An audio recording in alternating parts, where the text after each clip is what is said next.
What's up, everybody? Welcome to another edition of Haas Talks. Joining me today, Talin Turner. If you guys don't know who this is, you've seen him in videos with me before. You've heard his voice. Talin, it's been a long time since we've kind of been able to catch up, and I figured what better way to do that than on an episode of Haas Talks. How have you been? Been pretty good. Thanks for having me on. Dude, you've been busy. 2021 has kind of been one of those like breakout seasons where you're doing a lot, and it's not just racing. You've been traveling around, spectating, crew chiefing, announcing. You're like doing the whole nine. Let's just talk about the last month and a half. Let's start out with the Mid-America week. The Now 600. You got to go to a couple of new tracks. Tell me about those tracks up in Nebraska, man. I heard they were awesome. Yeah, they were a lot of fun. It was definitely something different. Not what we're used to down here in Oklahoma and some what we normally run with the Now 600 series. So it was cool to go up there, run those new tracks. First weekend's in non-wing, it went good, and then next thing we know, we end up the next week in Pennsylvania for PA Speed Week. That's crazy. So you go from running restrictor, and you kind of dabbled in some A-class stuff, and those races up there were non-wing and restrictor, right? Correct. And so it took a little bit of persuasion to Brondy, your mom, Miss Turner. Yeah. It took some persuasion, but she finally broke in and said, okay. And then, like you said, you go up there, you do it one weekend, and then next thing you know, it's, hey, Monday, we're rolling to PA. A lot of guys from here have that as a bucket list. They want to go race the PA Speed Week. They want to take part in that. Ryan Tim's one of the first guys that I can recall going up there and doing that.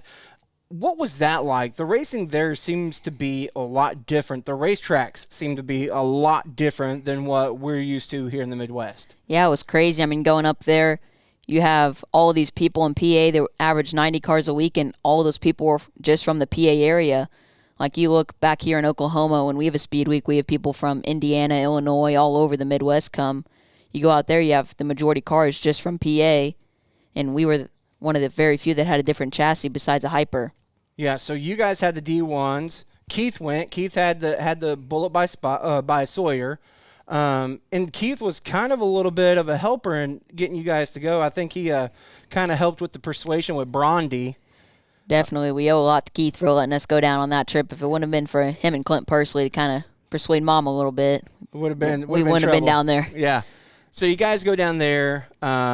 You ran fairly decent. You had a good showing. I mean, for being the first time you ever seeing those tracks, did you meet your expectations and what your hopes and goals for that week? Yeah, we learned a ton, raced against some of the best competitors out there, different tracks.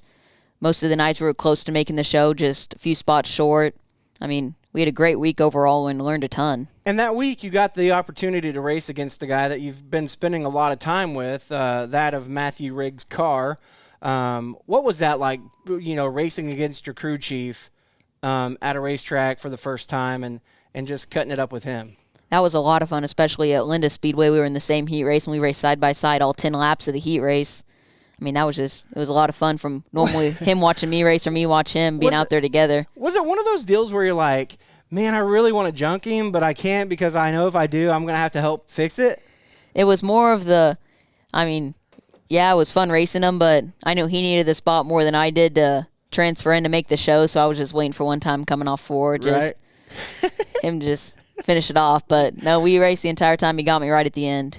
So that week you spent in PA, and then the following week, instead of coming home, you guys stayed up in Indiana and prepped for the Hustle, right? Or was the Sprague? The Sprague.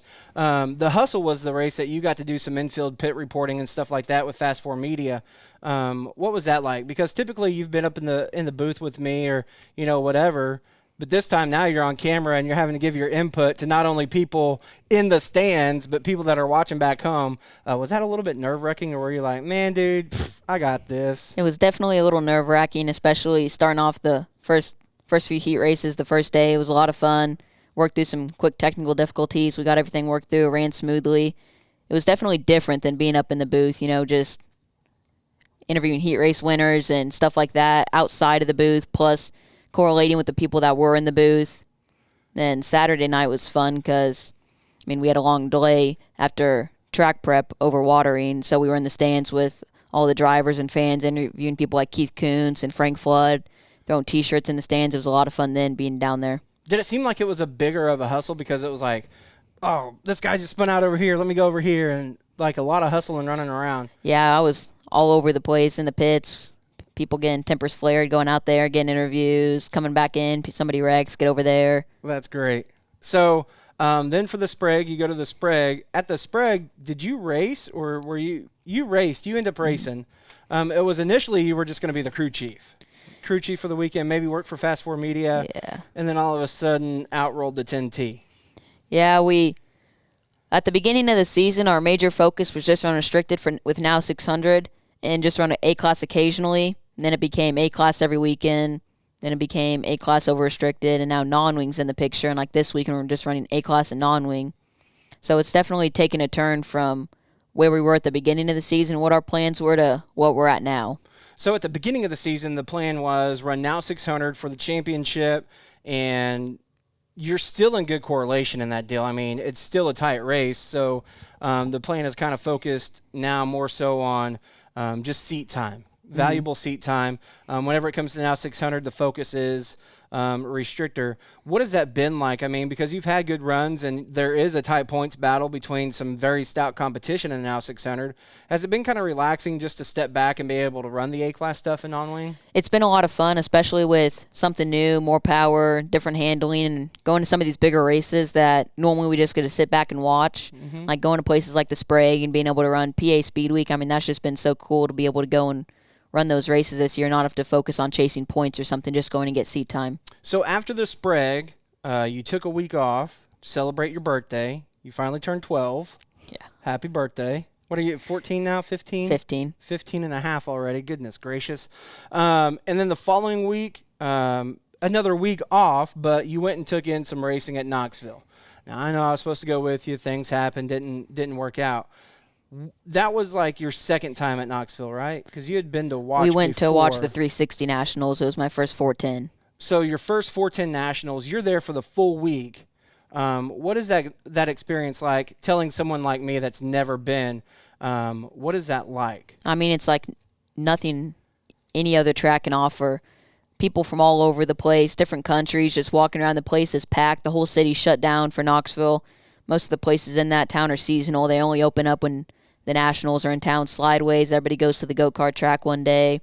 Camping, walking through the campgrounds and seeing all the drivers, walking the track, then opening ceremonies and all the cool things they do. It's unlike anything else.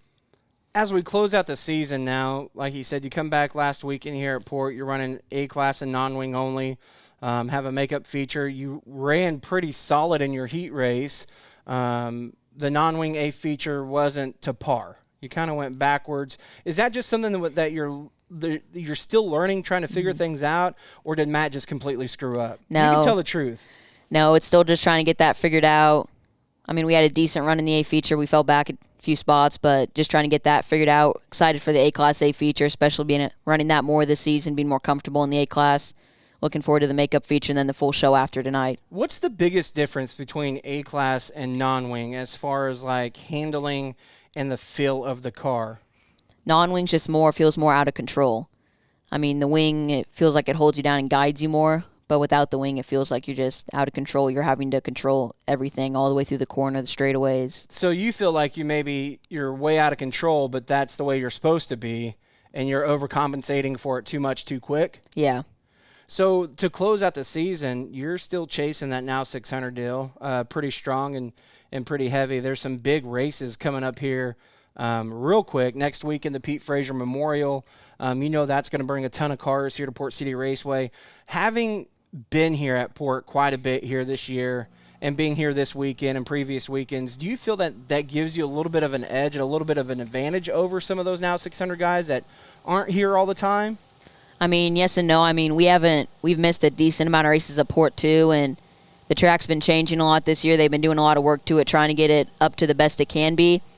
So, I mean, yeah, I think we have a little bit of an advantage there running it more and running it in A-Class and non-wing. But now that we aren't running it as much in the restricted, it's kind of back leveled playing field. Right. Closing out the season, you'll be here at Port City for the Keith Coons Give Back. Running restricted. That's going to be a pretty big race.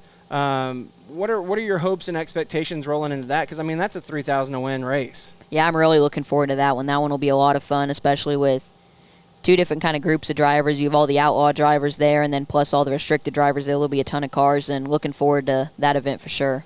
Talking about events, there's some things on the horizon that Talin Turner isn't just a race car driver.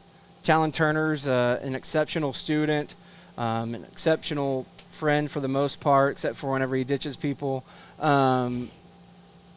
You're a good announcer. You're not good. You're great. You're great at everything you touch. There's some rumors floating around that there may be a new promotion company coming about, and maybe something in 2022 that would be pretty huge. Is there any truth to that? There's a lot of things in the works that are going through. We hope to put it all into action here soon. There's a lot of things in the works, especially here at Port City Raceway, working with Shane Stewart, so hoping everything goes good, and there'll be some more in the future. A little hint there, a little hint from Talin Turner about some cool things in the works. What are you looking forward to the most in the off-season? Just getting ready for the shootout. I mean, off-season gets smaller and smaller every year. Now 600 keeps on creeping closer to early February, so just getting ready for the shootout, and then after the shootout, ready for season to start back up. So before we break loose and we close this out, we cannot have a conversation without speaking about Forge Performance, the new company that yourself and Matt Carr and your dad have kind of teamed up together with. You share shop space. Frank's in-house there with you. A lot of great people and a lot of great folks taking part in there. What is Forge Performance for people that don't know? So just the overview, we do weekly maintenance. I mean, provide tons of services. Somebody gets in a wreck at any place they need. They don't have time during the week to fix it. They bring it to our shop. Matt works on it all week. We get it back ready to go, square different things, change motors. They need different motors in, or they need a place to just keep the car during the weeks, have somebody wash it, service it, do all of that. We'll cover all that too. I was down there all summer with Matt. Now that I'm back in school, Matt's just fully taking it over.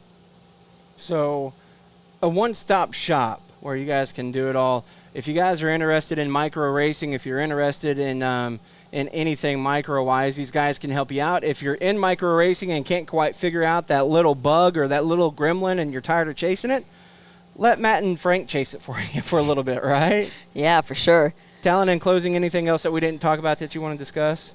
No, I think pretty much covered it all. Covered it all. Talin Turner here on Haas Talks. Performance Electronics, custom electronic solutions. From design to manufacturing, let us put your ideas in motion and become your company's full-service electronics manufacturing experts. Performance Electronics.